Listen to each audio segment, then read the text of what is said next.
com a apresentação da jornalista Liliane Costa. Programa Jornada Feliz. É isso aí, muito boa tarde a você, querido ouvinte. Está chegando o seu programa Jornada Feliz, um programa de fé da Palavra de Deus, um programa de bem-estar, um programa que traz para você também temas ligados à emoção. Eu sou Liliane Costa e peço que você fique comigo até as 15 horas e 30 minutos, porque esse programa hoje vai ser muito interessante.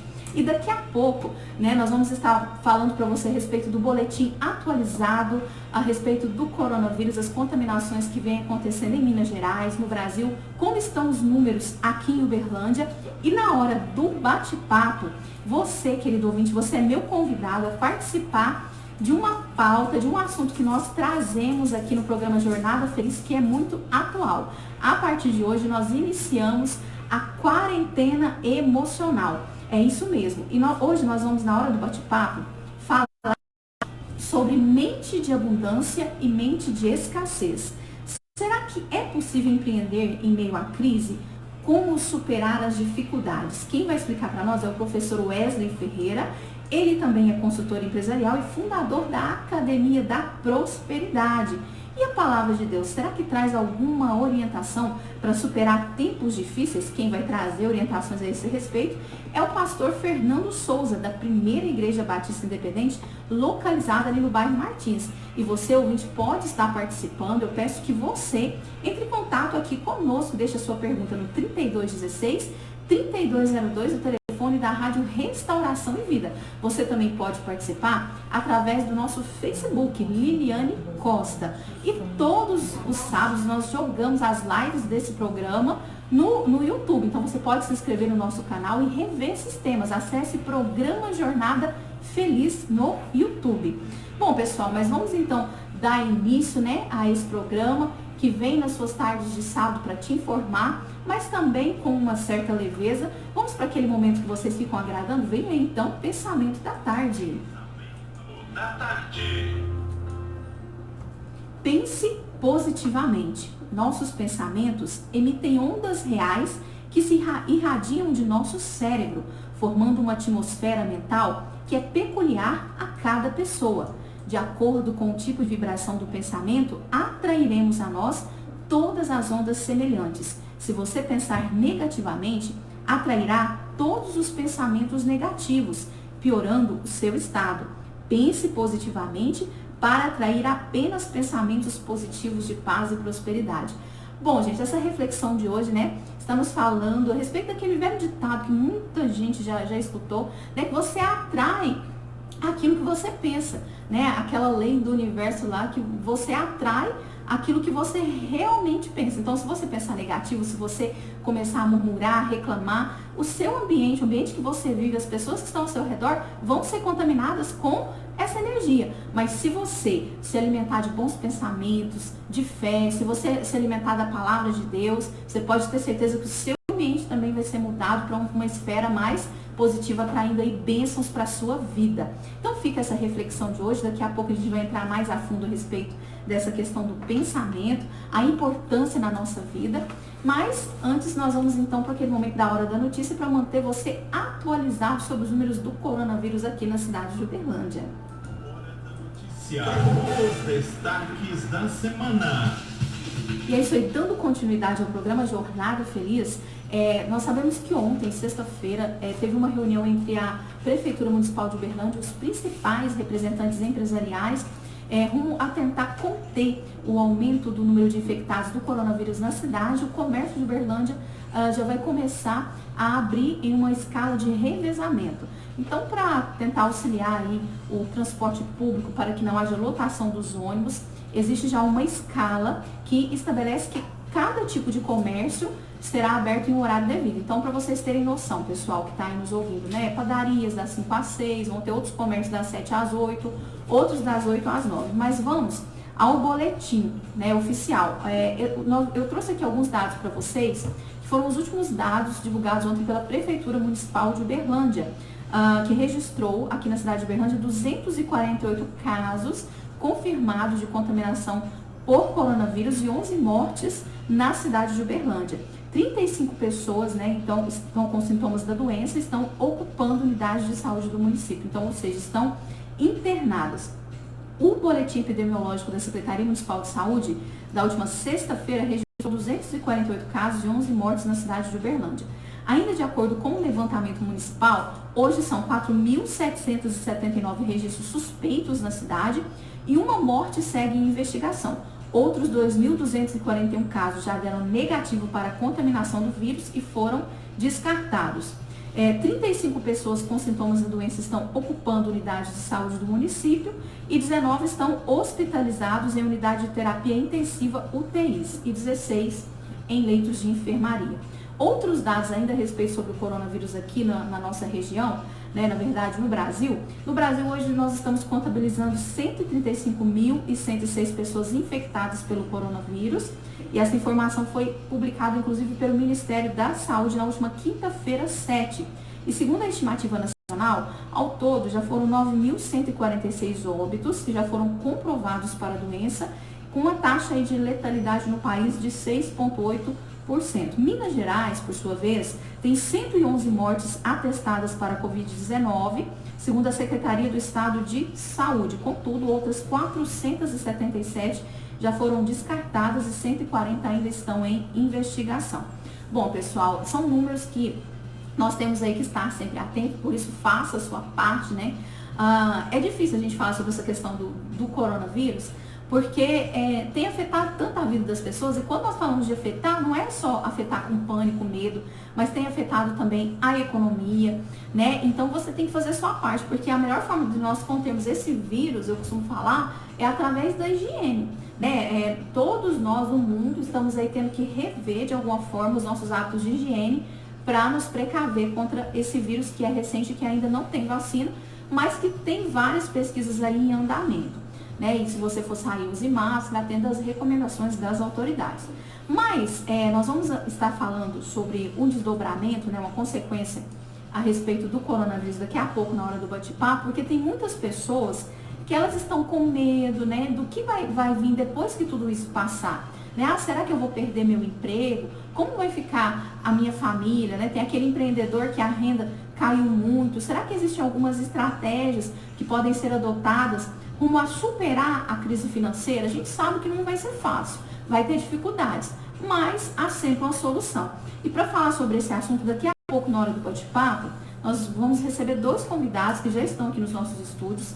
Na verdade, eu não vou nem me demorar, nós já vamos entrar diretamente com eles na hora do bate-papo, porque o assunto hoje é interessante e nós queremos orientar você para que você veja aí uma luz no fim do túnel, para que você consiga vencer, né, toda a dificuldade junto com a sua família, você venha sair um vencedor dessa crise financeira que vem por aí. Ok? Então vamos para a hora do bate-papo. Está falando sobre questões financeiras, porque se tem algo que tem desestabilizado as emoções do brasileiro, né, é essa situação, esse caos que tem vindo com relação a perspectivas do futuro depois da epidemia de coronavírus. Eu pergunto, você tem essa preocupação? Né? Será que eu vou conseguir manter meu emprego? Será que eu vou continuar tendo sustento da minha casa, da minha família? Então, hoje na hora do bate-papo, nós vamos conversar agora, já estão aqui comigo, nós vamos iniciar a quarentena emocional. E o assunto hoje, querido ouvinte, internauta, é mente de abundância versus mente de escassez. E eu pergunto para você, será que é possível empreender em meio à crise? Será que tem uma forma de superar as dificuldades? Quem vai explicar para nós é o professor Wesley Ferreira. Ele já está aqui conosco, ele é consultor empresarial, fundador da Academia da Prosperidade. Né? O professor Wesley, eu conheci ele numa reunião que ele faz todas as terças-feiras, né, professor? Gente, ele é perito nesse assunto, né, financeiro, questão motivacional também. Então, assim, a gente trouxe uma pessoa de alto gabarito para estar aqui passando esse conteúdo para vocês e mostrar que há sim um caminho. Né? Vai ter que ter um certo esforço, mas há um caminho. E está aqui conosco também o pastor Wesley, quer dizer, o pastor Fernando, né? Que ele é ali da primeira igreja batista independente do bairro Martins, e ele vai falar para nós sobre algumas orientações que é a palavra de Deus. Será que na Bíblia existem exemplos no mundo de períodos em que o mundo viveu crise e as pessoas conseguiram superar? Que lições nós podemos extrair da palavra de Deus que é válido para os nossos dias atuais de hoje. Bom, então vamos cumprimentar os nossos convidados. Primeiro vamos conversar aqui com o professor Wesley. Boa tarde, professor Wesley. Seja muito bem-vindo ao programa Feliz. Boa tarde, queria falar da minha satisfação de estar aqui com todos e falar da alegria de poder contribuir, espero, para aqueles que estejam aqui nos ouvindo, tá certo? Ok. Bom, pessoal, e agora a gente vai conversar também com o pastor Fernando, que ele é da Primeira Igreja Batista Independente, ali no bairro Martins, né? E na hora do bate-papo, nós sempre costumamos trazer aqui na hora do bate-papo pessoas ligadas à fé, para mostrar também um lado da palavra de Deus, né? Mostrar que ciência e fé podem se encaminhar juntas. Boa tarde, pastor Fernando. Seja muito bem-vindo ao programa Jornada Feliz. Boa tarde, Liliane. Também é um prazer estar com vocês aqui. Espero, através da palavra do Senhor Jesus, agregar valores ao contexto dessa tarde. E creio que Deus vai nos dar direção, vai abrir nossa mente, nosso coração, para que possamos entender os planos dele para esse momento. Amém. Bom, gente, vamos começar então com o nosso bate-papo.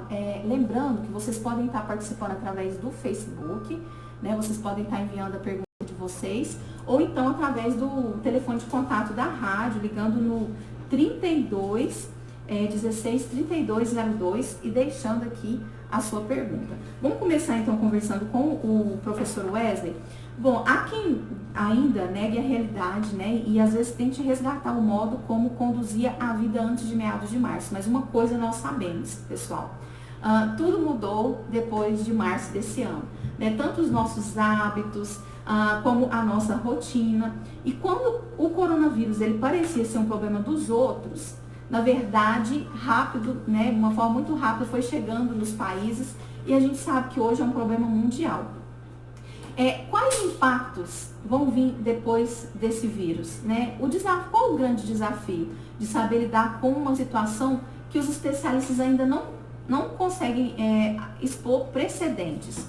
Bom, mas vamos então fazer uma pergunta aqui para o professor. Professor Wesley, embora todas as pessoas se dediquem ao combate ao coronavírus, né, em tempo real, tem uma grande preocupação com o futuro. A gente vê isso em todas as pessoas, as mais simples, as mais cultas. Todo mundo se pergunta qual vai ser a reação da economia diante o impacto do vírus, né? De empresas estarem com as portas fechadas, ou às vezes até tendo um revezamento, mas a gente sabe que a queda na renda ela acontece. E também tem as pessoas que têm dúvida com relação ao impacto no mercado de trabalho quando tudo isso passar. O senhor tem assim, alguma visão de como vai ser tudo isso, esses impactos? Bom, em primeiro lugar, em todo momento da história da humanidade ocorreram muitas oportunidades, até mesmo na pior das crises. E esse momento não é um momento diferente, é apenas uma crise gigante que aconteceu e está acontecendo. É mais uma da história, talvez uma das maiores, mas ela também está repleta de oportunidades. Nós estamos nos preparando já há um bom tempo para momentos como este. Então, por exemplo, no final de fevereiro, de março, nós já estávamos preparando para enfrentar algum tipo de situação muito difícil e ao invés de nós cairmos, nós nos levantamos. Por quê? Porque faz parte daquele que vai viver a abundância, que vai viver a prosperidade, não ser pego despreparado, estar sempre se preparando para o momento que virá e então, naquele momento que surge a dificuldade, surge também a oportunidade. Então, quando você olha para frente, você olha e pensa assim, como será o futuro? Seria razoável você olhar para trás. Seria razoável você olhar para a história. Esta não é a primeira crise do mundo, não será a última. Talvez ela seja uma crise específica deste vírus, mas nós já tivemos outros. E o que aconteceu no passado? O que ocorreu no passado é o seguinte, você teve uma mudança dramática, violenta, e em mudança tem aqueles que ganham e aqueles que perdem. E nesses momentos de tremenda mudança, você deve começar a se pensar para qual lado está indo a oportunidade. Bom, historicamente, a partir do século XX, nós já até publicamos um estudo sobre isso para os nossos clientes. O que aconteceu quando ocorreram crises semelhantes a essas? Durante a crise, muito drama, muita dificuldade, mas imediatamente após uma crise como essa, você tem uma série de mudanças de regras, novas realidades, mas especialmente muito dinheiro circulante. Por quê? Porque os governos não querem ver os seus países destruídos, então eles colocam muito dinheiro circulando. Nós temos aí talvez uma memória mais recente, que foi a memória de 2008, uma grande crise mundial, que não tinha doença, mas uma crise, digamos assim, do ponto de vista econômico, mais ou menos semelhante ao que nós estamos vivendo agora. Então, essa crise eclodiu no dia 15 de setembro de 2008. E o que aconteceu em 2009 no Brasil? O maior crescimento dos últimos 30 anos, ou seja, muitas oportunidades. Esse dinheiro circulou até 2010, o que aconteceu em 2010, mais crescimento até 2009. No entanto, esse dinheiro que circula gera crise depois de 24 meses aproximadamente. Ou seja, você tem 2 anos de muita fartura e você tem nesses 2 anos de fartura não uma oportunidade para ganhar, mas ganhar e guardar para o momento que será posterior para você pagar aquilo que foi o custo de você resgatar um país. Isso provavelmente vai acontecer no Brasil. Você vê, por exemplo, se você analisar o que está ocorrendo hoje, o Brasil vai perder do PIB algo em torno de 15% esse ano. É o maior da história. No entanto, se essa crise acabar até o meio do ano, provavelmente nós só vamos perder algo em torno de 3% a 5%. Por quê? O segundo semestre, que é quando você tem uma injeção de capital violenta, faz com que haja dinheiro abundante nas mais diferentes frentes, faz com que as empresas que se prepararam para este momento tenham os meios de aproveitar as oportunidades, porque muitos dos concorrentes dessas empresas terão falido, porque não se prepararão, mas a demanda continuará a existir. Então, nesse cenário você tem muita gente que perdeu as situações e outros que ganharam em dobro, em triplo, etc. Como tudo na vida, você deveria construir a sua oportunidade com firmeza, com propósito, fazer as fundações da sua casa realmente em rocha, de uma forma sólida, para resistir às crises. É isso que provavelmente vai acontecer. Se você não é empresário, se você é trabalhador, eu acredito que você deveria aprender com os judeus. Os judeus têm um monte de ensinamentos, mas na cultura judaico-cristã você tem basicamente um ensinamento muito peculiar, que é mais específico da Judéia antiga, que é a tese da evolução de vida 1% ao dia. Isso quer dizer basicamente o seguinte: ao invés de você, no momento em que aparentemente não está fazendo nada, você ir para casa, ficar baixo astral, desistir da vida e ficar ali pregado na televisão, assistindo filmes ou vendo notícias terríveis, você deveria estar cuidando de se evoluir, de aprender algo novo, de desenvolver um novo dom, de estar mais preparado, porque quando a oportunidade vier, você vai ser uma daquelas primeiras pessoas a estarem prontas, preparadas a abraçar e pegar essa oportunidade, e de repente você vai olhar para aquilo e dizer assim: graças a Deus aconteceu aquilo comigo, porque eu saí de uma situação que eu achava que era boa, mas agora estou numa situação muito melhor, porque eu me preparei para esta situação. Então, basicamente, tudo é uma questão de perspectiva. Seja como for, aquele que não evolui, aquele que não se constrói, aquele que não se melhora, nunca está pronto para o algo melhor que vem. É isso aí, muito acalentadoras, né, pessoal? Essas palavras do professor, que ele é um especialista nessa área econômica. Porque às vezes, professor, a gente vê pessoas entrando apenas numa onda negativa, né? E as pessoas ficam com medo, pânico, tem pessoas que começam a entrar até mesmo em depressão. Acho que isso que o senhor falou é muito importante, no sentido de que vão haver sim oportunidades, né? Mas acredito que as pessoas têm que estar preparadas para elas, como o senhor disse, né? E procurar aprender algo novo, desenvolver as suas habilidades. Eu estou aqui com um levantamento, professor, de um dado de pesquisa. Foi um levantamento de pessoas, e essas pessoas tinham entre 20, foi realizado nos dias 25 e 27 de março, né, a colheita dessa pesquisa. A Opinion Box, que é uma empresa especializada em pesquisas de mercado, que divulgou que 72% dos entrevistados, dessas 2.000 pessoas, indicaram que impactou negativamente a sua vida de alguma forma, sendo que 6 em cada 10 afirmaram ter uma preocupação com o risco da renda familiar diminuir. Acreditava que os gastos deviam aí aumentar durante esse período. Mas assim, a gente quer saber, professor, é fato, realmente assim, trouxe um impacto financeiro.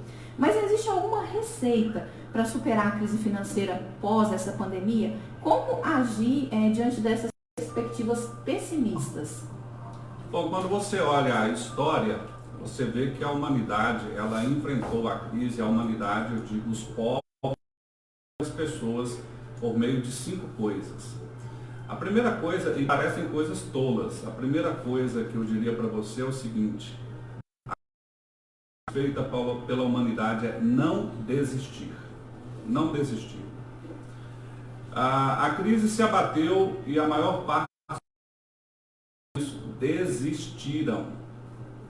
E o que eu vejo nas pessoas que estão vencendo, inclusive no meio da crise, é que desistiram.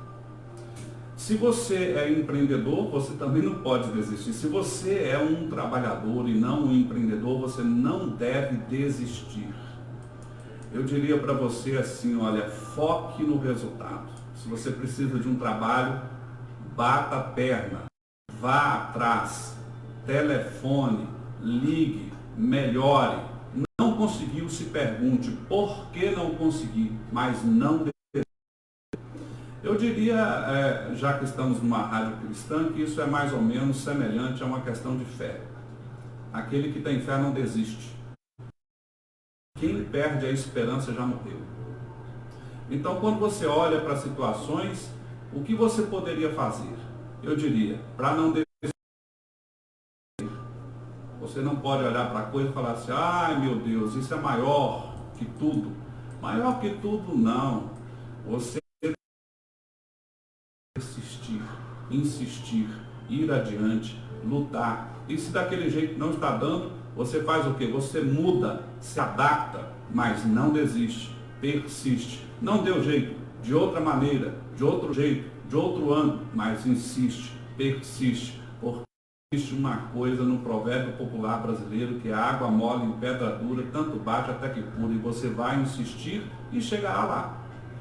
Então eu vejo pânico, vejo muita gente tristonha, e esse conjunto de coisas, de ficar dando aquelas lamúrias, aquelas situações de pessoas que estão fracassadas, estão sofrendo, não se prepararam para este momento, estão desistentes, elas vão colher justamente o que? Os frutos da desistência, os frutos do sofrimento que ela...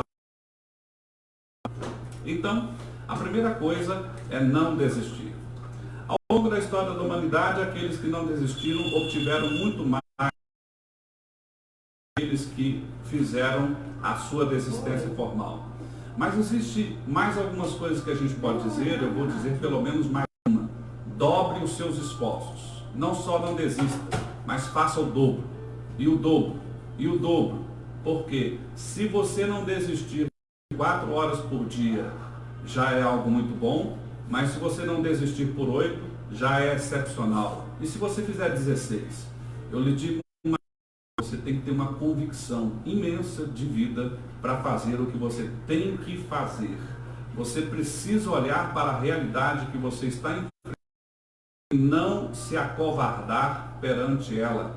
E olhar para ela e dizer assim, eu a vencerei, eu continuarei.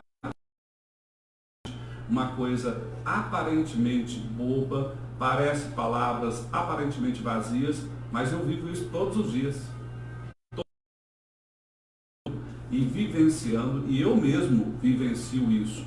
Acordo mais cedo, durmo mais tarde, dobro os esforços, mas continuo lá colhendo os frutos, enquanto a maioria das pessoas apavoradas não estão colhendo porque estão fazendo autocomiseração. Olhando para o dodói que eu estou sentindo, ao invés de estar concentrando as suas energias em tentar buscar soluções para aquilo que está vivendo. Ok, obrigada, professor. Bom, gente, agora vamos conversar então com o pastor Fernando. Pastor Fernando, a palavra de Deus, ela traz alguns relatos pela qual o mundo já passou? Sim. Compartilhando com a fala do professor Wesley, né, nós podemos históricos. O primeiro deles foi o dilúvio, em Gênesis 6, do 6 ao 8. É interessante que mas todo dilúvio leva 1 ano, 2 meses e 27 dias. Só que para que isso acontecesse, Deus prepara Noé por um período de 100 anos. Eu até costumo brincar que Noé foi um dos piores pregadores, passou 100 anos e se converteu a família. O que eu quero trazer com isso é que sempre Deus traz alguma informação antes, Deus sempre revela ao seu povo o que ele tem para preparar. Após o período dessa seca, desse dilúvio, houve seca no Egito, né? E José estava lá.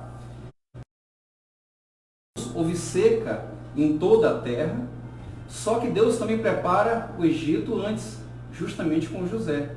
E o Egito se prepara de uma forma tão interessante que ele não fica com recursos somente para eles, mas numa proporção tão grande a ponto de abastecer toda a terra.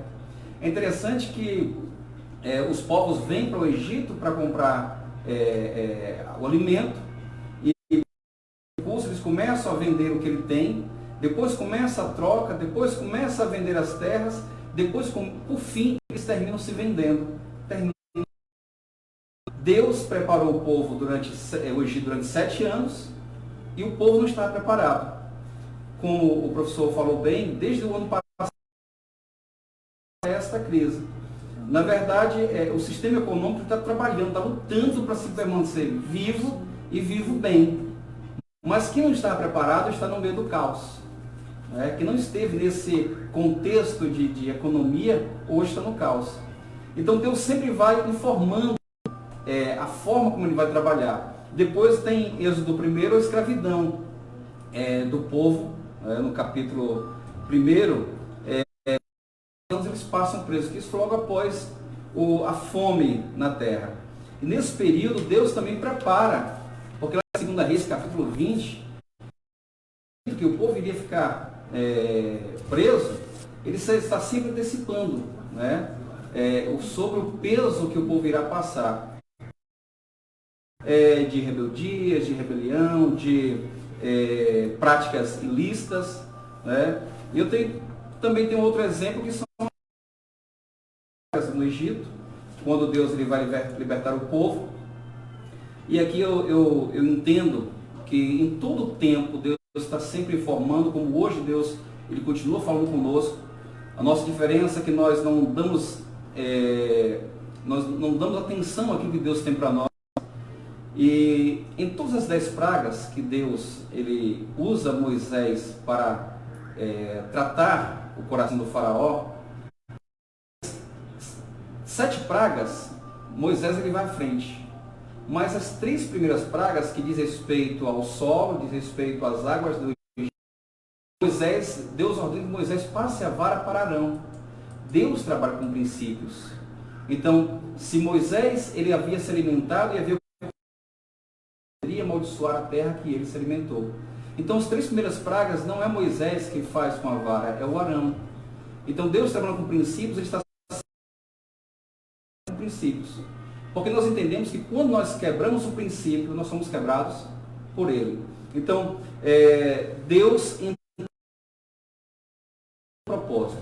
Como nós cremos que isso que nós estamos vivendo também existe um propósito. O que nós estamos nesse momento sofrendo exatamente por falta de conhecimento, esclarecimento e também por falta de preparo para viver exatamente nesse momento de escassez. E assim, na sua opinião, o senhor acha que é possível nós estarmos algumas lições positivas desse momento de crise, né, e até mesmo através da palavra de Deus? Sim, eu como pastor eu posso tirar várias, né? Primeiro, o papel da igreja, o papel importante da igreja, o papel salutar. Porque entender que este é o papel em que ela assume a linha de frente. Não estou falando de governo, não estou falando de liderança, mas estou falando de autoridade espiritual. os 400 anos do cativeiro do povo hebreu, que talvez nós podemos dizer, mas o que é que tem a ver o povo preso no Egito e o resto do mundo? O povo hebreu, ele tem um grande valor na sociedade, no sistema e na economia, porque o povo hebreu é um povo separado. O judeu, ele tem essa facilidade porque o judeu, ele entende princípios. É interessante que nós, ocidentais, conhecemos apenas 613 10 mandamentos, desculpa. Nós conhecemos 10 mandamentos. O judeu, ele conhece os 613 mandamentos. 12 anos de idade, que passa pelo bar mitzvah, ou seja, pela fase adulta, ele precisa saber todos os 613 mandamentos. Nos 613 mandamentos, tem os 365 mandamentos de proibições, ou seja, não pode. Então, o judeu, ele acorda entendendo o seguinte, que hoje eu vou levantar e não posso pecar. Existem 248 permissões, que aí formam os 213 mandamentos. Dos 248, contam como os números de ossos do corpo humano. Então eles entendem o seguinte, que o meu corpo, ele não pode pecar. Então ele aprende esse princípio de idade, quando ele vai para a escola, ele sabe respeitar pai e mãe, ele sabe respeitar professor, ele sabe respeitar a liderança, ele sabe exatamente os princípios. Então ele vai o Antigo Testamento, a Torá. Ele conhece o princípio da obediência. E isso nós, como igreja, hoje precisamos entender o princípio da obediência. Convoco como povo de oração, nos conclamando para assumir essa frente de guerra na oração, na intercessão, no jejum, principalmente na obediência. Eu também trago como uma relevância para esse tempo, para alguns parece até que criticam e acham que não é relevante, mas os números de lives, se nós pudermos acompanhar os pastores hoje nas redes sociais, nós temos lives hoje 24 horas, ou seja, as redes sociais têm sido usadas como uma ferramenta para anunciar o Evangelho. Quem não quiser assistir, ok, mas ela hoje trabalha com a palavra o tempo todo. No passado, as redes sociais serviam para as nossas lives e as nossas postagens. Nós estamos sempre sorrindo, sempre bem, sempre viajando, sempre passeando, e agora nós estamos sem tirar as nossas... registrar uma ferramenta útil, né? Isso, sem registrar os nossos momentos, porque nós entendemos que agora o momento não é de festa, o momento agora é de guerra. Terceiro ponto, eu vejo como um grande aproveitamento com a família. É entender que o nosso culto ele não começa na igreja, começa em casa. Se eu tenho um momento com a minha família, com Deus, nós vamos para a igreja apenas para vivenciar aquilo que começamos em casa.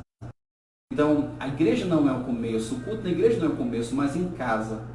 Muitas vezes acontece que nós saímos de casa chateados, vamos para a igreja para tentar tirar a chateação bem, para tentar viver com a família bem, sendo que na verdade começa em casa e nós vamos para a igreja para devolver, para entregar ao Senhor aquilo que Ele nos dá. Em concordância com a palavra do professor Wesley, esse tempo de instabilidade financeira também nos ensina, porque uma coisa é você viver a esperança, outra coisa é viver a fé. A esperança, ela não te dá uma convicção, uma certeza. A fé, ela já existe. Só que os nossos olhos humanos não conseguem perceber o caminho que ela existe. Então, a fé, ela é plausível. E lá em Êxodo 16, eu quero concluir aqui nessa fala, quando Deus ele manda o maná. É interessante que Deus, todos os dias, no final do dia, ele enviava o alimento certo para cerca de 2.000 alimentares. Como o povo estava no Egito, e depois foi para o deserto, a mente permanece escrava. Então não tem confiança, não tem segurança, não tem estabilidade. O que eles faziam? Eles iam e recolhiam o que eles iriam comer e recolhiam sobras. Talvez pensando que amanhã Deus não fosse prover o maná mais uma vez. Interessante que todo o maná que sobrava apodrecia. A quantidade certa para se saciar. No outro dia, quando eles iriam olhar a sua dispensa, estavam... E mais interessante ainda, é quando chegavam no sábado, aliás, na sexta noite, à tarde, Deus não enviava uma quantidade de 100. Nesse caso, podia guardar. E é interessante que o sábado era a sobra da sexta e não se perdia. Mas Deuteronômio 25 fala sobre, aliás, Levítico 25 fala sobre o tempo da graça, o tempo do jubileu. O judeu trabalhava 6 anos e no 7º descansava. Ou seja, no 7º ano ele só colhia, ele não plantava.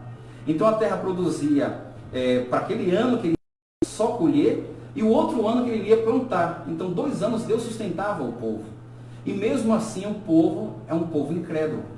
E ao de 7 anos, de 7 sábados, de 7 anos sabáticos, tem o 50º ano, que é o ano do jubileu, o ano da graça, o ano do perdão.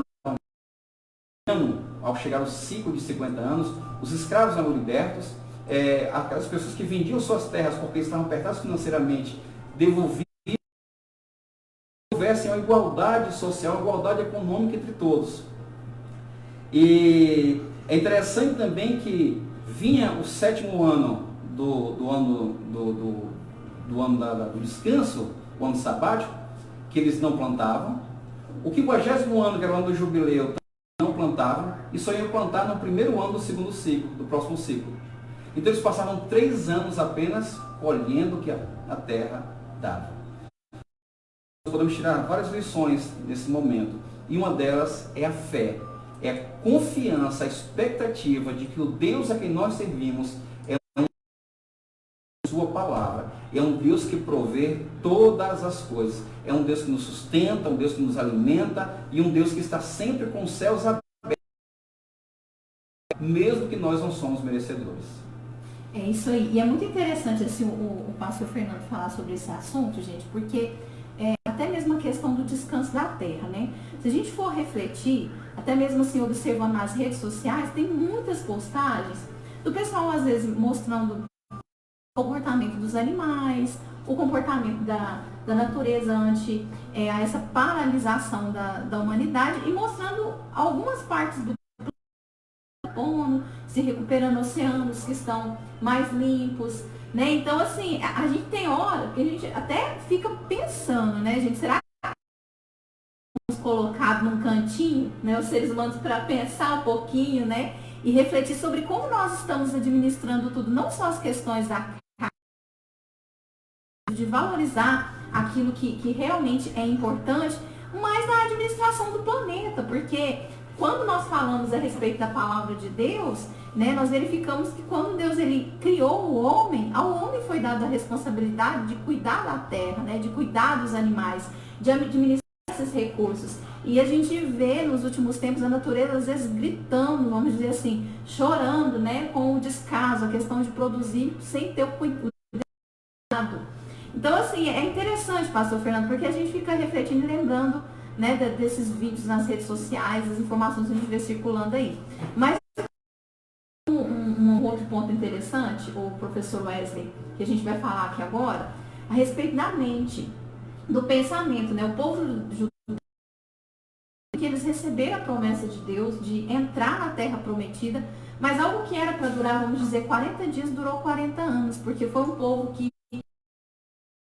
Egito, mas continuou caminhando no deserto e a mente deles continuava sendo aquela mente de escravo, né? E assim, nosso tema hoje é versus mente de abundância. Professor, será que nós podemos dizer que a forma de pensar das pessoas neste momento vai iniciar essa recuperação financeira, essa superação da crise? Como nós podemos definir uma mente de abundância e uma mente de escassez? Explica aí para os nossos ouvintes. É uma coisa difícil de explicar em poucas palavras. Mas de uma maneira geral, você é o que você pensa, né? Então, a coisa mais que tem que ter são as ideias que estão chegando na sua mente. E se tem um conselho histórico e milenar a respeito disso, é que você consegue realizar. Os seus conselheiros deveriam ser pessoas que realmente sabem o que estão fazendo porque já provaram que sabem fazer. Então, quando você começa a pensar a respeito disso, do ponto de vista científico, você precisa prestar atenção em quais são os aconselhamentos que você está tendo. E esses aconselhamentos, eles vêm das mais diferentes maneiras. Por exemplo, quais são as músicas que influencia, né? Totalmente, totalmente, né? Então você vê lá uma pessoa muito tristonha e está curtindo música de fossa, digamos assim, né? Ouvindo, por exemplo, que tipo de mensagem, ele está lendo que tipo de livro, ele acompanhamento de que tipo de pessoas e o que essas pessoas falam para essa pessoa, falam para si, levam a você a fazer o quê? Então, quando você presta atenção nesses detalhes, você realmente tem uma pesquisa dos anos 60 feita nos Estados Unidos, a partir de uma palestra de um consultor que dizia que você é a soma das 5 pessoas mais próximas de você, aquilo era basicamente uma palavra, e buscou-se saber se aquilo era verdade, e se porque quando você começa a conviver com as pessoas, você começa a ter a frequência cerebral que essas pessoas mais próximas de você têm. E essa ela é expressa por meio das palavras que você diz, por meio de como você objetivamente enxerga a vida, como você anda, pelas escolhas que você faz e tudo mais. E você pode ter certeza que em todos os momentos da história da humanidade, você tem escolhas e boas escolhas. É o que Salomão chamava de sábios, ou inteligentes, ou insensatos, né? Então, por exemplo, nesse momento, com muita força, eu vi muita gente falando muito. Eu fiz o seguinte, eu me calei. Por quê? Quem fala muito, realmente dá bom dia calado. Realmente. Tomar mais conhecimento da causa. Você tem que saber por que você está tomando a decisão A, a decisão B. Isso é o que Salomão chamava de discernimento. Você tem que discernir, você tem que saber por que você está fazendo isso e onde isso vai te levar. Então, essa questão começa aqui na sua mentalidade, no seu jeito de pensar, nas coisas que estão por meio das ideias, né? Há um grande filósofo ocidental que dizia que nada consegue segurar uma ideia que chegou no seu tempo.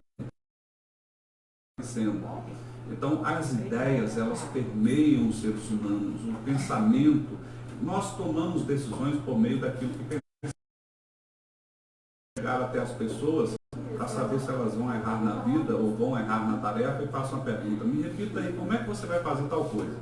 Porque as pessoas falam daquilo que pensam e se estão falando algo errado é porque pensam errado e o que pensa é o que faz você decidir e o que você fazer. E então você vai errar. É uma coisa impressionante perceber que você pode treinar a sua mente nesse sentido de ser mais. Você pode treinar a sua mente no sentido, inclusive, de ser uma pessoa que consegue perceber mais a realidade. Então, nós temos uma crise, que é essa crise desse vírus, e você deveria até mesmo se perguntar, afinal de contas, o que é isso que estamos vivendo? Ela é biológica? Certamente. Mas é só biológica? Ela tem outros efeitos? Porque se você não sabe, você não. Se a tua mente não consegue abrir os teus olhos para enxergar a realidade, você não vai tomar a decisão. Ao invés de ficar falando, de ficar brigando, você deveria focar essa questão mental, né? Essa questão da oportunidade que a gente começou a falar aqui tem tudo a ver com isso, porque o ser humano ele só consegue aproveitar uma oportunidade que ele enxergou. E ele só vai enxergar uma oportunidade que a sua mente está treinada. Eu diria que tem muita gente vendo coisas e não enxergando nada. É diferente ver e enxergar. As coisas passam na sua frente, você não enxerga porque os teus olhos não estão habilitados a ver. Há uma música muito antiga que há umas décadas atrás até fizeram uma música com ela e é muito interessante que diz assim: olhos para ver algo de bom que tens para mim. E então põe-me nas mãos aquele poder e que se desate o sol enfim. Você não vai conseguir estar ao sol e curtir o sol e ver o sol se os teus olhos não se abrirem. Isso tem a ver com a sua mente. Você tem que cuidar dos seus sentimentos. Os sentimentos, eles são responsáveis por 70 a 90% das decisões. Se você estiver com raiva, por exemplo, você não deveria tomar decisão nenhuma. Se você estiver com medo, você não deveria tomar decisão nenhuma. Mas raiva e medo são sentimentos que advêm da sua percepção da vida. Então, se os teus olhos não estão preparados para ver as saídas, não estão preparados para ver realmente por onde caminhar, o que é que vai estar em meio a você? Pânico, raiva, medo. Não será uma pessoa que estará entre aqueles que vão conseguir sair vencedoras desse processo, ou se não vencedoras, pelo menos alguém que aprendeu muito na vida. Você vai olhar apenas para a dor que foi causada a você e às pessoas próximas de você, porque simplesmente não conseguiu ver que em meio àquela dor havia o tratamento para que você evoluísse.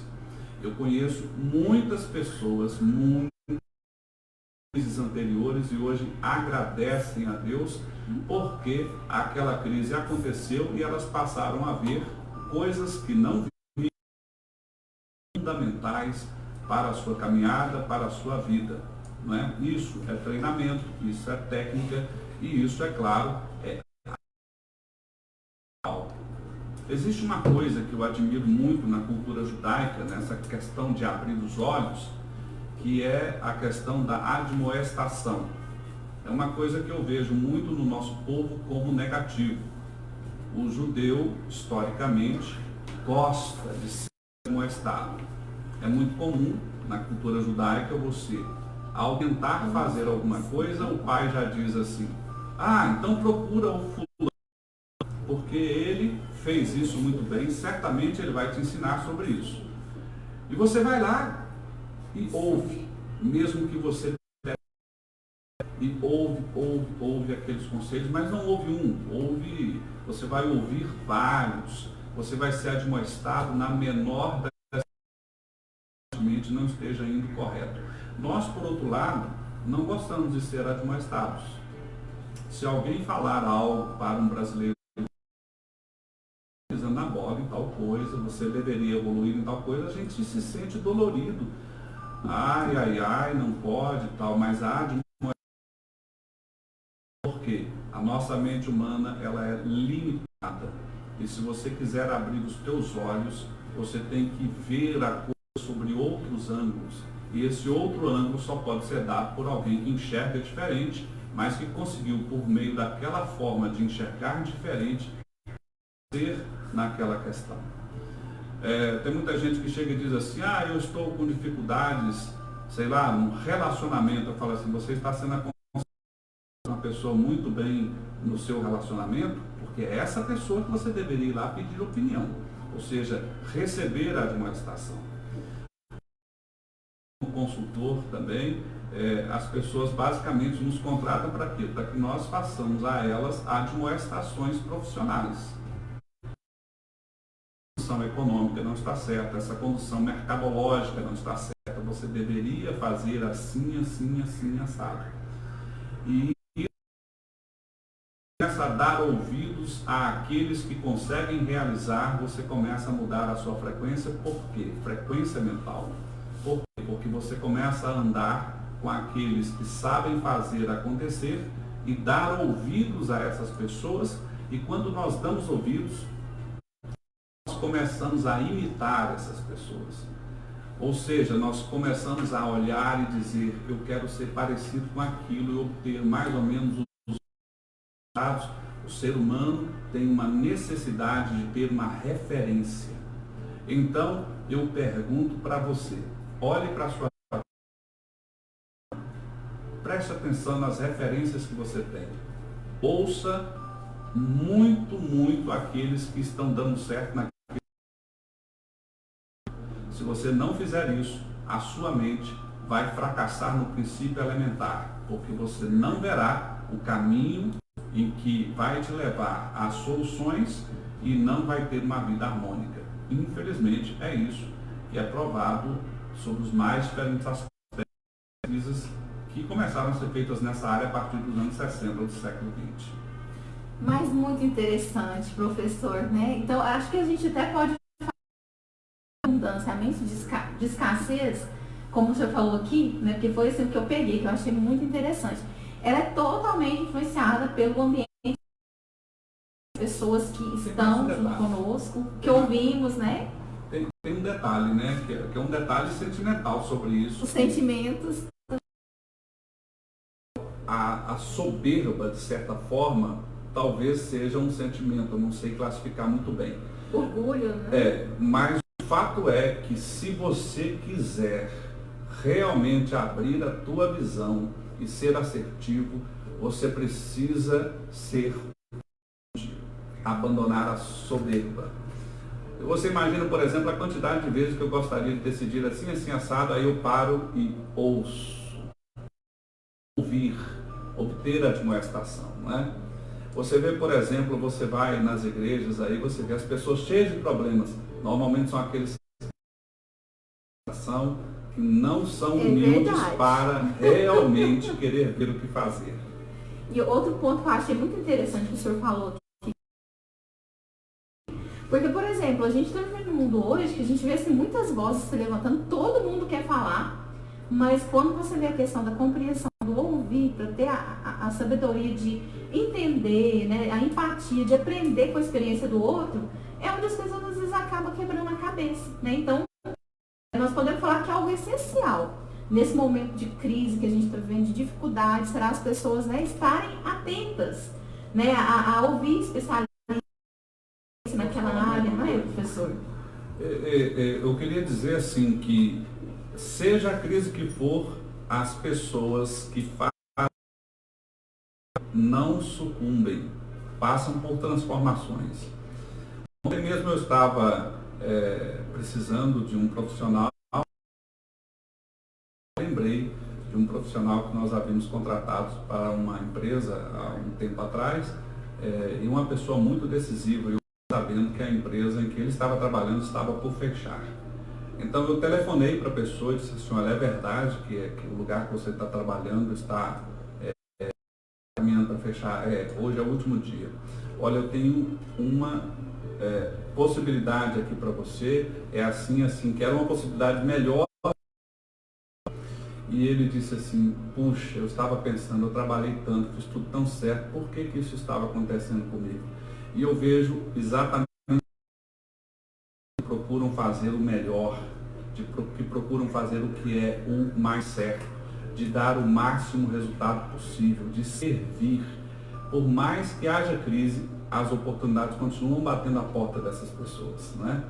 E eu vejo muita gente com vontade nenhuma de servir, nenhuma. Então essas pessoas que não querem servir normalmente não têm as oportunidades, elas têm quando tem muita oferta, mas quando tem restrição, não há oportunidade muito fácil para esse tipo de gente, né? E é interessante porque isso aí que o senhor falou é um princípio bíblico, né, pastor? Que nós devemos servir uns aos outros, né? Os apóstolos, inclusive, houveram um momento que eles estavam, vamos dizer assim, talvez numa briguinha infantil, olha, quem de nós Deus, aí Jesus fala assim, olha, o maior é o menor, né, o pastor. E assim, o pastor vai estar abrilhantando um pouco mais nesse tema, mas a gente falou aqui, pastor Fernando, a respeito da mente de abundância e da mente de escassez. E nós queremos saber também,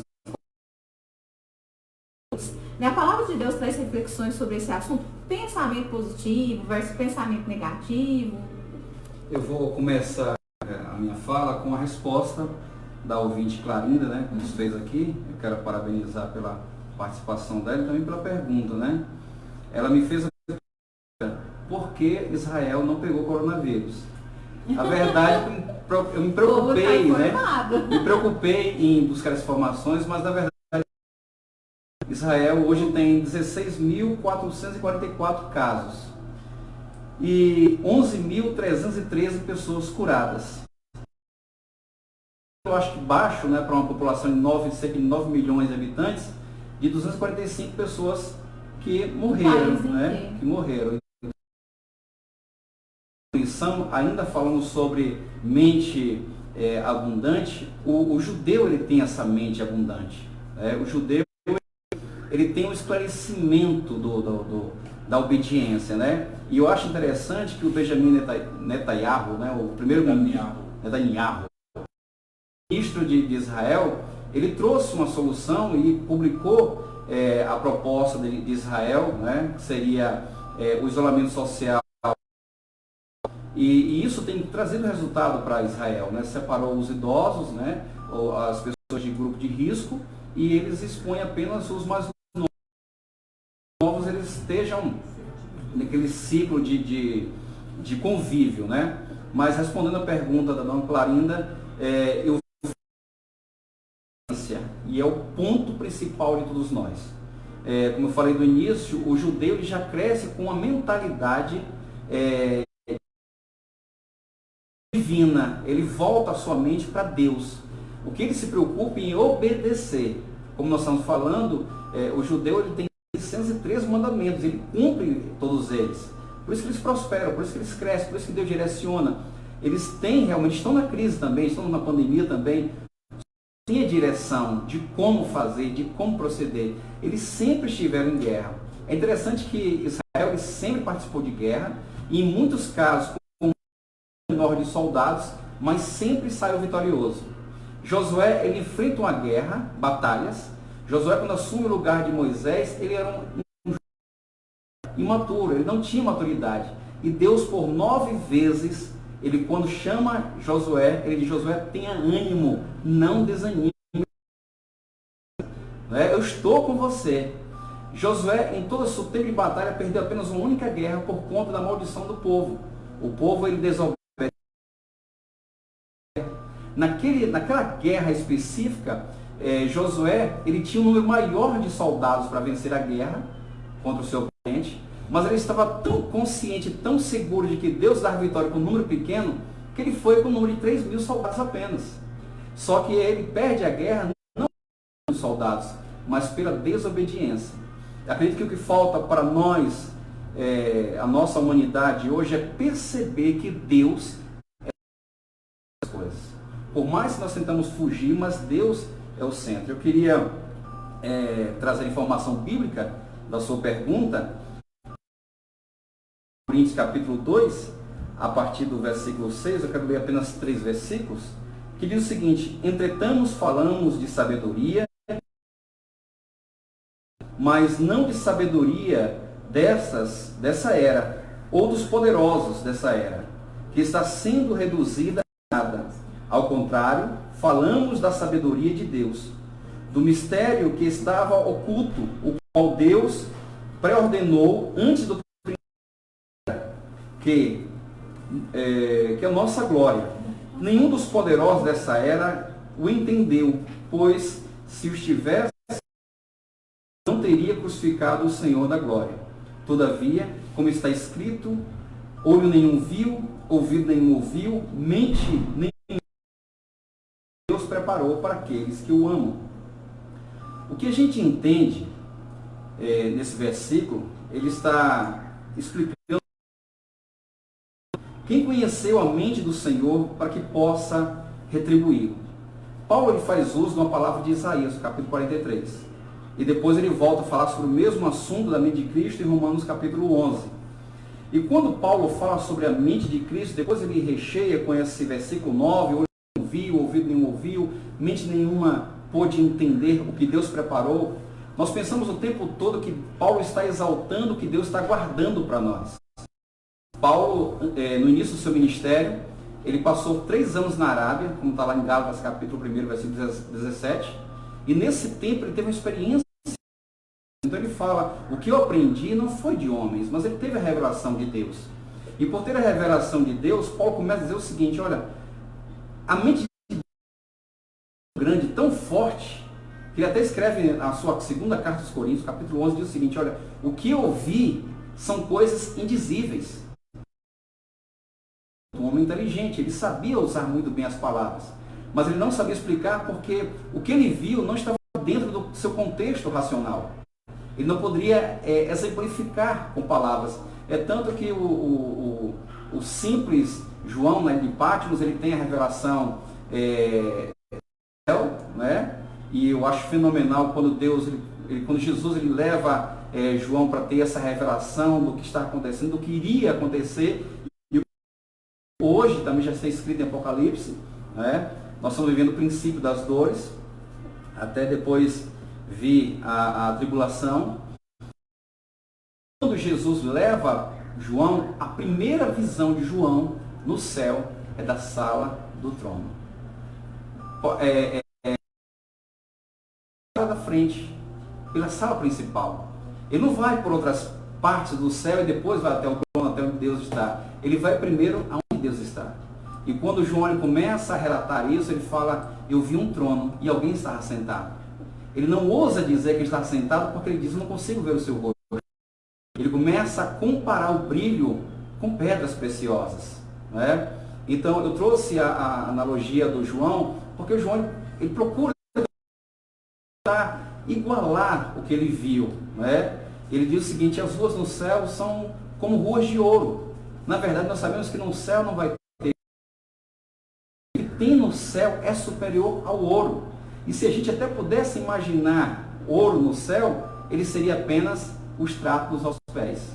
Algo tão simples lá que para nós seria realmente o lugar onde pisa.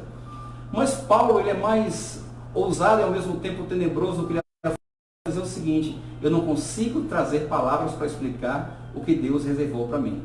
Então, por mais que nós tentamos entender as coisas que estão acontecendo, está revelado na palavra é o que nós entendemos. Porque a mente de Cristo vai muito além.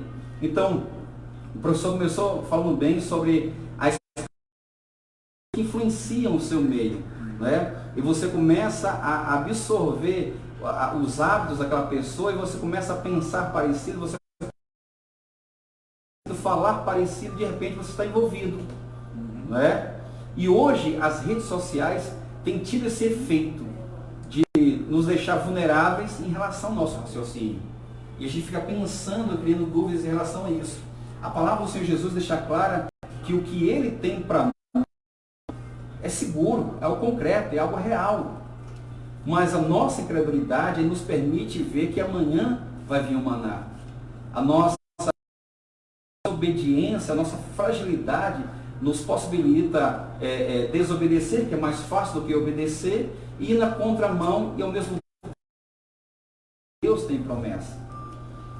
O judeu ele sempre vai entrar em guerra, sempre vai estar em guerra, mas Deus está sempre dando vitória a esse povo.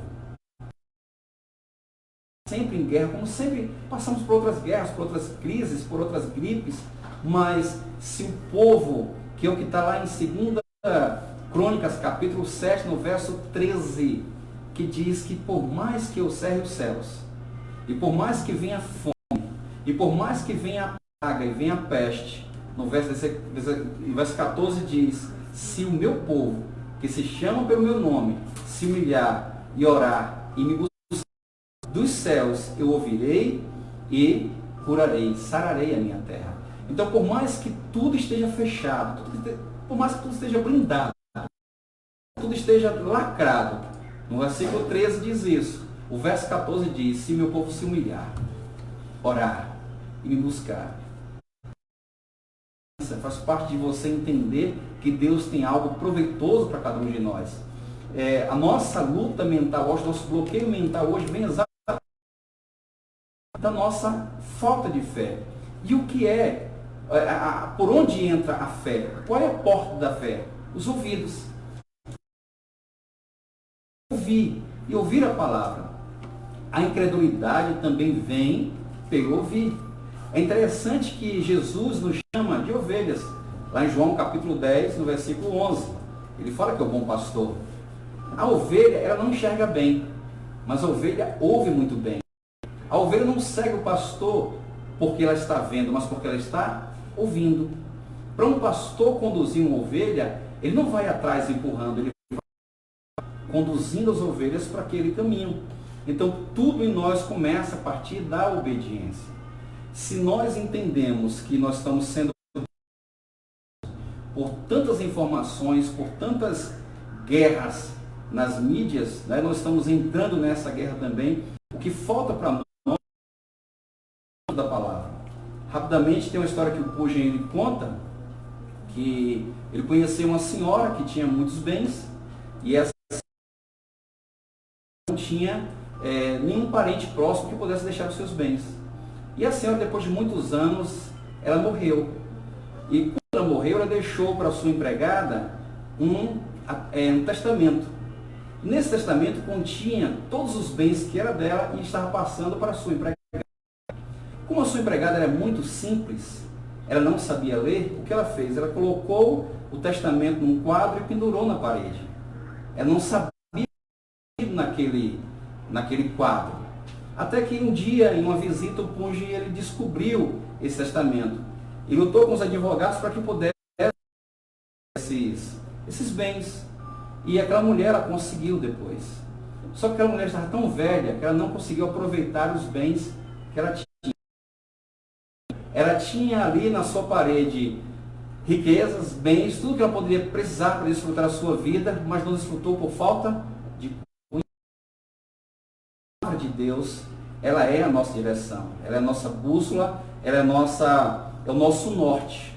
Né? Às vezes, nós achamos que colocar a Bíblia numa estante, numa mesa, no armário, no Salmo 91, terá nos proteção. Colocar a Bíblia aberta em uma estante é a mesma coisa de você colocar um testamento pendurado no quadro. Ele não tem efeito se você não tira.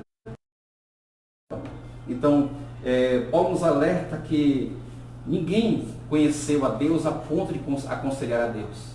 Ninguém ousa diretrizes. Né? Então, Paulo fala, se existe uma mente a seguir, que seja a mente de Cristo. Amém. Amém, pastor. É uma grande reflexão, né, professor? Então, a palavra de Deus, ela é uma fonte de sabedoria, né, dos tempos. Bom, mas continuando aqui com o nosso assunto, a gente já vai para a nossa parte final da segunda rodada. Vou falar agora com o professor Wesley. Eu estou aqui com um dado que mostra o seguinte, que a compra pela internet, via aplicativos, cresceu mais de 30% com crescimento mais expressivo em dois grandes mercados consumidores, o das pessoas com mais de 50 anos, que é o principal do país, e o das classes C, D e E, que juntas representam um pouco mais da metade do poder de compra de todos os brasileiros. Então, assim, a gente viu uma mudança e as pessoas elas se adaptando à tecnologia, né, até mesmo pela necessidade. E os mais velhos que eles não compravam online por hábito e alguma dificuldade com a tecnologia, eles a aderir. Já a baixa renda passou a usar os meios eletrônicos com mais intensidade, né, muito mais em função dos programas de assistências oficiais, ter acesso ao auxílio emergencial, teve que se informar, baixar aplicativo, entrar em site, né, todos online. Para superar os hábitos que o brasileiro vai ter que aproveitar, por exemplo, essa tendência online, né? Será que a pessoa ela tem que estar aberta, por exemplo, ao novo que vai vir para se adaptar? Bom, certamente as pessoas vão se adaptar àquilo que é o novo, que é a tecnologia, etc., porque é uma tendência. Mas o ser humano, ele é o mesmo antes, hoje e será amanhã. E o que nós já sabemos, por exemplo, com os estudos de Alright, é que o ser humano, ele busca aquilo que aparentemente satisfaz as necessidades e desejos dele. Então, o que nós buscamos é basicamente benefícios. Eu vejo pessoas com muito sucesso sem usar nada disso. E vejo pessoas indo para as questões tecnológicas com muito sucesso, entregando isso. Então nós estamos vendo aí, por exemplo, muitas reclamações de meios eletrônicos neste momento. Por quê? Porque elas estão começando a não prestar atenção nas pessoas e a dar benefício às pessoas. Se você me perguntar se aquilo que é eletrônico vai vencer, Sim, vencerá. Mas vai perder? Qual é a diferença? A diferença é se os meios eletrônicos eles entregarem os benefícios que as pessoas querem, ele vencerá. Não vencerá. É basicamente essa questão, né? Então, quando a gente começa a pensar nesse tipo de coisa, faz a pessoa vender mais e, portanto, ter mais transações mercadológicas. Aquele que quer fazer isso é aquele que tem mais credibilidade junto ao cliente. E veja, tem muitos meios eletrônicos perdendo a credibilidade, fazendo coisas que geram muitas reclamações, muitas denúncias, e quando você perde a credibilidade, você efetivamente perde o mercado que você no primeiro momento. A segunda coisa que vai gerar essas vendas maiores, melhores, com mais volume, com mais margem, etc., é aquilo que gera credibilidade, é relacionamento com o ser humano. Quando você se relaciona com as pessoas, quando ninguém te conhece, ninguém tem uma experiência com você boa, então você não tem credibilidade, né? Então, quando você está dizendo, se a gente partir para aquilo que é eletrônico e isso gerar em você, no seu negócio, na sua possibilidade, relacionamento com credibilidade, parabéns, vai dar certo. Porque provavelmente as pessoas realmente vão para esses. Hoje todo mundo tem um celular, todo mundo tem internet, todo mundo tem um computador, tudo está acontecendo, quase tudo em meios virtuais.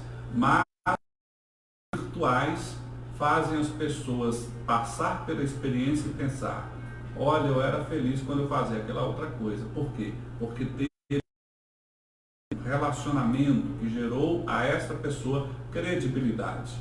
O ser humano, ele ainda continua necessitando dos relacionamentos.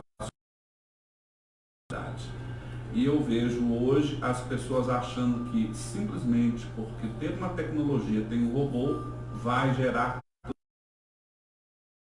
relacionamento, né? Agora você vê, por exemplo, que a principal tecnologia aplicada a isso é o CRM, que é o Customer Relationship Management, ou seja, gestão do relacionamento com o consumidor. É um meio eletrônico de você fazer relacionamento com os clientes. Se eu pudesse dar um conselho a você, devo ir fazer alguma coisa em meios eletrônicos? Claro, todo mundo está indo. Agora, devo ir e só fazer? Não. Faça com relacionamento e com zelo. Tenha zelo. Faça uma coisa que cumpra. Porque aquele que não promete, não cumpre, perde a credibilidade, não tem mais relacionamento. A vida humana sempre girou no entorno dessas questões. Sem dúvida nenhuma vamos ter um tráfego muito maior, todo mundo aprender um pouco mais de tecnologia, sem dúvida nenhuma vamos ter muitas decepções. Em todos os lugares, pessoas fracassaram e pessoas venceram. Vão ter aqueles que vão vencer muito e aqueles que fracassarão, com certeza. Não é? É isso aí. Inclusive, o Fernando falou, né, desse uso da tecnologia, né, pastor, pelas igrejas, porque de fato teve um mês aí, lá na nossa igreja, por exemplo, nós tivemos culto só pelo Facebook, né, culto online. Bom, mas a gente já está com o horário um pouco adiantado, já vamos passar para o momento da palavra. Eu vou deixar o pastor Fernando fazer. Quer trazer uma última reflexão para o nosso ouvinte, pastor Fernando, da palavra de Deus a respeito, né, desse tema, as pessoas que se identificaram com o. Então, ainda com Paulo, em Romanos 8, 28, ele fala que todas as coisas cooperam para o bem daqueles que amam Deus. Né? Ainda falando sobre mente de escassez, mente de abundância, a gente entende o seguinte, que nesse momento de bombardeio de informações, a gente continua ainda com a verdade, né? E a gente precisa saber lidar com isso. E entender também é um tempo difícil, mas nós podemos tirar proveitos com esse tempo difícil, né? Como igreja, como consumidor, em todas as áreas da vida nós podemos tirar lições. Eu queria trazer uma reflexão no verso 18 até o verso 27, é só uma leitura, que Paulo diz o seguinte: para mim, tenho por certo que o presente não se compara com a glória que em nós há de ser revelada, porque a ardente expectação da criação espera a manifestação dos filhos de Deus, porque a criação ficou sujeita à vaidade por sua vontade, mas do que a sujeitou, no caso Deus, na esperança de que também a mesma criatura da servidão, da corrupção, para a liberdade da glória dos filhos de Deus. Porque sabemos que toda a criação geme e está até agora. E não só ela, mas nós mesmos que temos as primícias do Espírito Santo. Também gememos em nós mesmos, esperando a adoção, a saber, a redenção do nosso corpo. Porque em esperança somos salvos. A esperança que se vê não é esperança, porque o que alguém vê, como espera? Mas, se esperamos o que vem, a ciência esperamos. E da mesma maneira também o Espírito ajuda as nossas fraquezas, porque não sabemos o que havemos, mas o mesmo Espírito intercede por nós com gemidos inexprimíveis. E aquele que examina os corações sabe qual é, e é que ele, segundo Deus, intercede pelos santos. Paulo começa a falar aqui da dificuldade. Ele fala, até a natureza sofre. E por que sofre? Lá em Gênesis, no capítulo 3, a partir do versículo 16, Deus começa a trazer o peso, a consequência do pecado. Ele começa a trazer as consequências para a serpente, pelo pecado, pelo erro, a mulher, as consequências para o homem e também a natureza. Quando lá no verso 18, Deus diz a Adão que a partir daquele momento, a natureza iria produzir árvores daninhas. Ou seja, antes ele podia comer de tudo, exceto do conhecimento do bem e do mal, aquela árvore do centro do jardim. Ele podia comer de tudo, menos aquela. Depois do pecado, Deus agora restringe. Só vai comer agora algumas.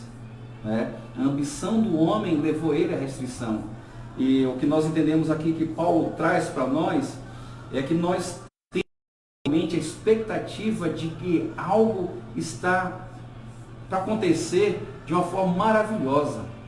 Deus, em tudo que faz, em nenhum momento ele falha ou deixa o seu plano pela metade. Nós muitas vezes começamos um projeto e paramos por muitas vezes.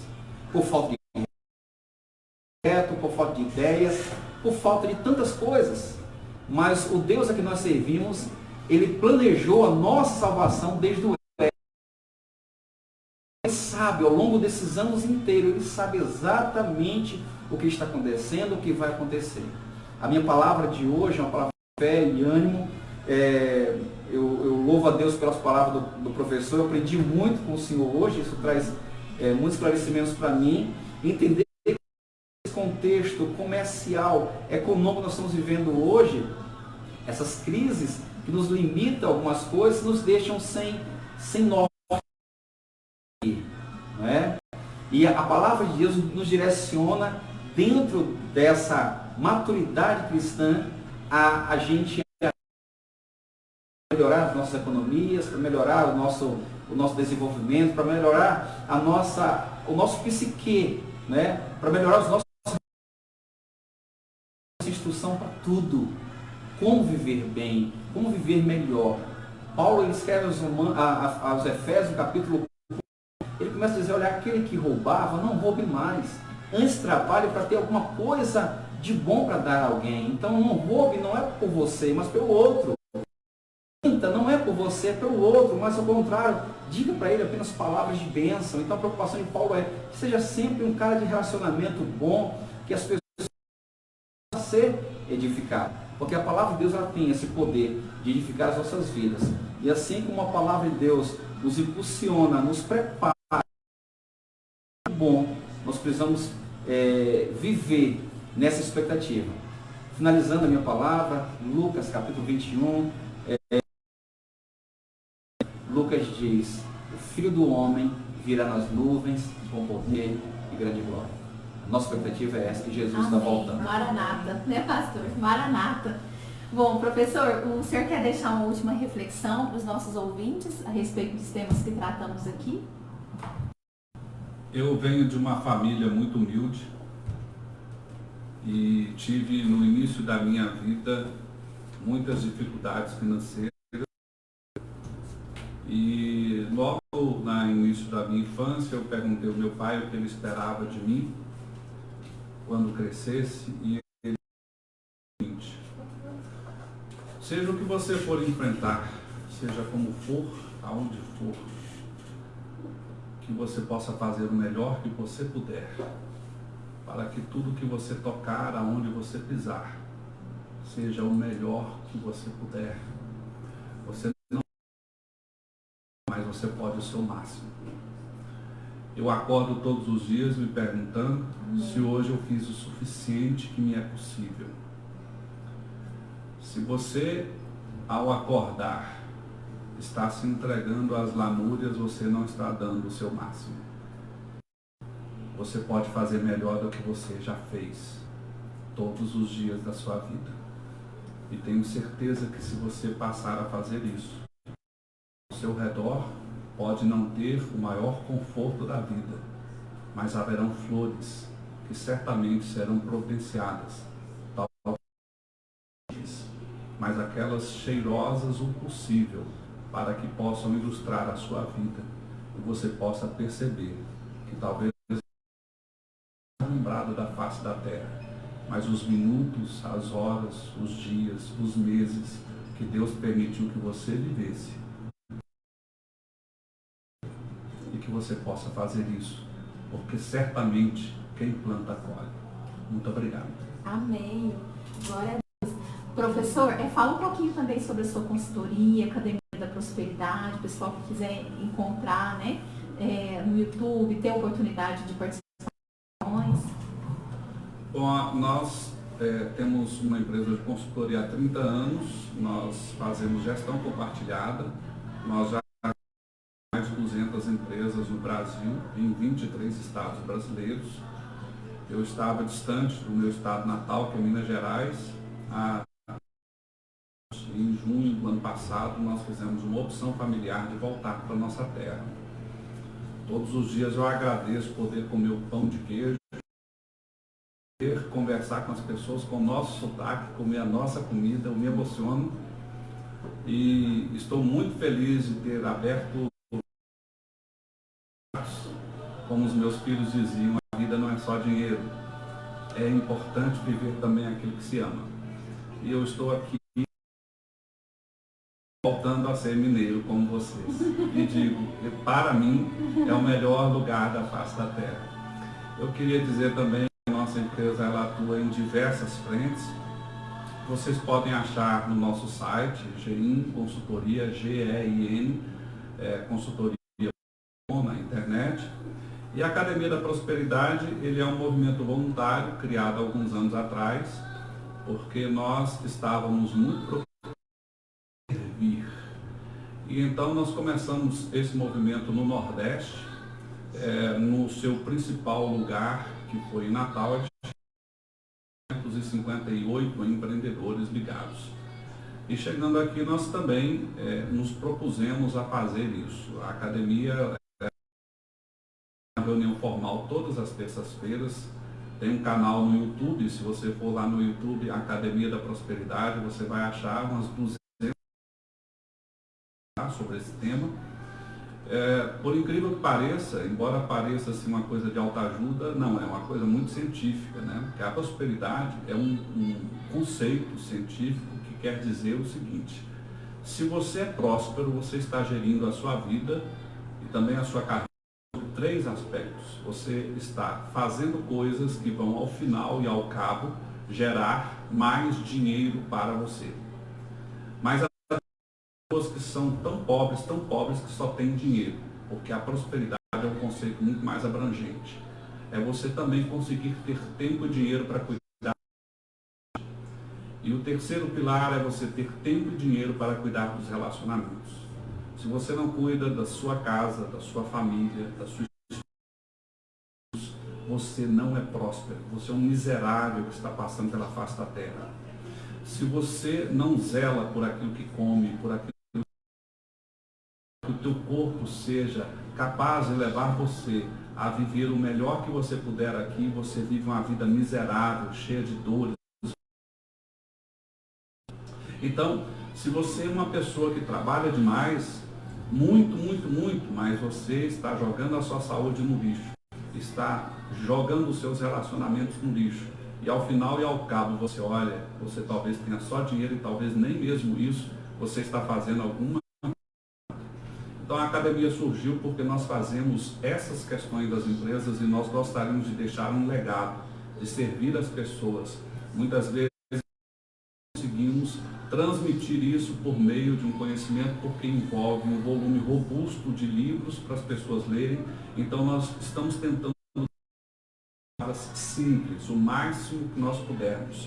Por exemplo, acho que naquela vez que você esteve lá, não me lembro se a gente estava falando. Por incrível que pareça, a quantidade de filhos que você tem impacta frontalmente na sua prosperidade. Mais do que 6, você provavelmente não será próspero. Você tem que ter entre 2 e 6 filhos. E se você não os tiver, infelizmente o seu legado fracassará, provavelmente. Da mesma forma que se você não gerar confiança, você não gera prosperidade. Não tem. Meus amigos, há tanta coisa a dizer e nós não conseguimos dizer para todos. A academia é um movimento em que a gente reúne pessoas voluntariamente para ser por meio do conhecimento que leva a esses 3 fatores. Eu me sinto muito agradecido de poder estar aqui com vocês. Eu espero ter servido também e a dizer a vocês que existe uma coisa chamada, uma teoria chamada teoria da vibração interior, que basicamente é um ser de vibrações. Dentro de nós temos prótons, elétrons, etc., que estão em constante movimento e vibração. Se o é menor do que 50 Hz, o corpo morre, mesmo estando em plena saúde. Uma pessoa feliz, alegre, tem uma vibração acima de 500 Hz. Veja a importância da felicidade. E a felicidade é um outro conceito que hoje o ser humano está perdendo. Você precisa entender esses conceitos e buscar vivenciá-los. E eu vejo que a Bíblia fala sobre tudo isso, com certeza, com sabedoria. Deus abençoe a todos vocês. Espero ter contribuído para a vida de todos vocês. Um grande abraço. É isso aí, a gente que agradece a sua participação, professor. Então, você internauta quer conhecer mais o trabalho que o professor vem desenvolvendo, acesse no YouTube a Academia da Prosperidade, que tem lá mais informações, inclusive, sobre as reuniões que ele realiza.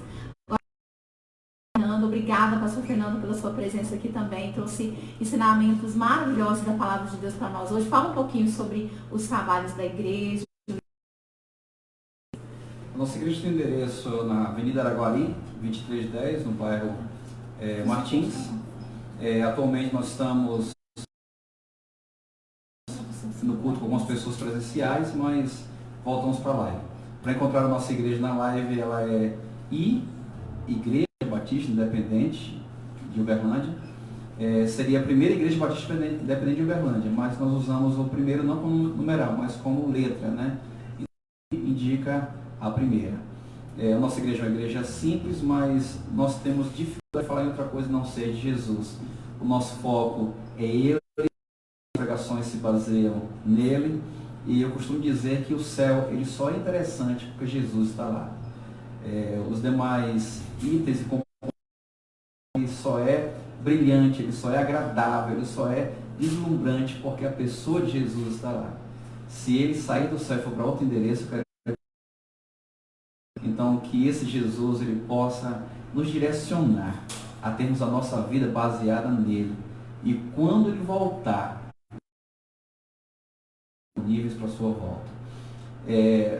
O que Jesus diz em Lucas 9:17 é que se existe algo a se orgulhar, a se alegrar, que seja com nome escrito no livro da vida.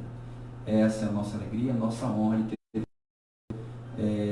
nos escolhendo, nos chamando, né? Não fui eu que escrevi o meu nome lá, não foram as coisas que eu fiz, foi o grande luxo de ter a graça do Senhor sobre nós, e Ele simplesmente gastou um tempo para escrever o nosso nome nesse tão precioso livro. Que Deus possa abençoar a todos, que esse programa seja uma referência para essa cidade, para o estado, que o professor possa alcançar grandes por todo o seu trabalho, o seu empenho, e que a glória dele permaneça na sua vida, meu irmão. Deus abençoe a todos. Amém. É isso aí, pessoal. Esse foi a hora do bate-papo, né? Sábado que vem a gente vai ter mais da nossa quarentena emocional, então fiquem ligados. Vou deixar vocês com um breve louvor e daqui a pouco a gente já retorna.